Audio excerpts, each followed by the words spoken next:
Welcome to the deep dive, where we sift through your sources to really get to the heart of what matters.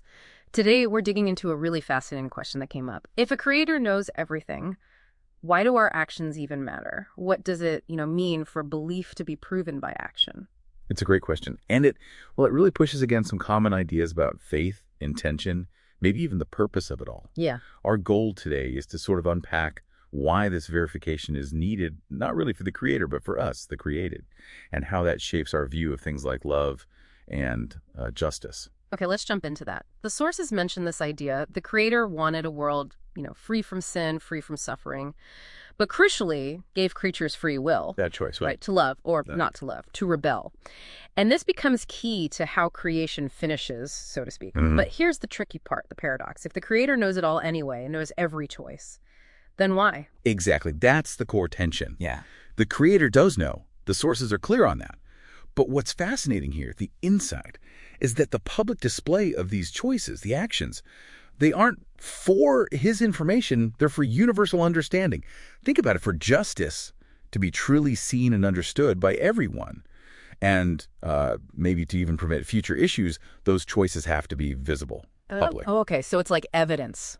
Yeah. For everyone else. Precisely. A clear record, you could say. Yeah. So everyone grasps the reality of good, evil, judgment, and salvation. And the forces link this directly to the Son's sacrifice, seeing it as a necessary consequence of giving us that free will in the first place. Okay, so he knows, but we need the proof. What form does this proof take? The sources talk about verification. They call it fruit. Yes, fruit. And it's not just us trying hard, right? It's actions that come through the Holy Spirit. So judgment is based on these actions, these fruits. That's right. It connects to the bigger picture. Without this public, verifiable proof, this fruit individuals who weren't genuinely willing to obey, well, they'd remain. Suffering could potentially continue. And this raises another point the sources address. How do you prove the Creator's standards, the commandments, are actually reasonable and achievable? How do? Well, the sources point towards the experiences of martyrs, their resurrection, their transformation, as the ultimate demonstration. Proof that, yes, these standards can be met, even under extreme pressure. That leads us to another powerful idea in these texts. Belief isn't just thinking something is true. It's not just mental agreement. No, it's active. It's active obedience. Like believing in the Son means accepting him as Lord, understanding the sacrifice. That belief is tied directly to judgment. It's a commitment. And that's where the concept of the law comes in so strongly.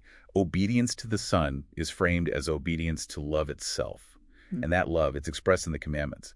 So the law isn't some random list of rules. It's presented as the very fabric of the Creator's love, vital for holding creation together. Without it, chaos. Yeah, it seems to be the implication. Utter chaos. Okay, but many people might hear law or commandments and think of like a checklist, just doing things outwardly. Our sources mention figures like the Pharisees outwardly. They did all the right things, fasting, tithing. The external show. But the motivation was off.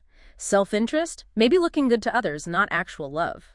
And that's what the sources seem to label legalism. Trying to keep the law just by human effort for personal gain or approval. But they argue the law's real point isn't just ticking boxes. It's actually meant to show us where we fall short. To reveal sin. Yes, exactly. And point us towards the Son. He's called the substance, where the law is the shadow. It's through him, through the Holy Spirit, that real, genuine, love-driven obedience becomes possible. A righteousness that's way beyond just outward conformity. That's the essence of the New Covenant idea, the law written on the heart. Right, inside, not just on stone. Okay, this makes a lot more sense, but one crucial question. If actions, this fruit, are so important, does it mean we earn salvation? Good question. And the sources are emphatic. Absolutely not. Salvation is presented purely as grace. Okay. Our actions, the fruit, they serve as that public proof, the verification we talked about, showing we're, aligned with that grace, worthy of escaping judgment. And this is key, those actions are only possible because the Holy Spirit empowers them.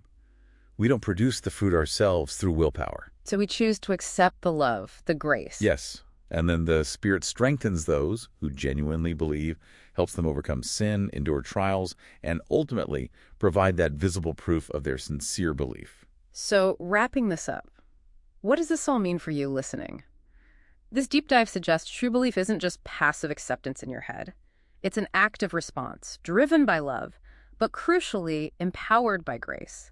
It's a path where our choices, shown in our actions, testify to something bigger. Right. And it really invites us to think about how our own beliefs show up day to day, not just what we say we believe, but how it plays out. It's maybe a question to ponder. How might seeing belief this way as something proven by action, by fruit, change how you look at challenges or difficult times? Could those actually be opportunities to show a unique kind of fruit in your own life?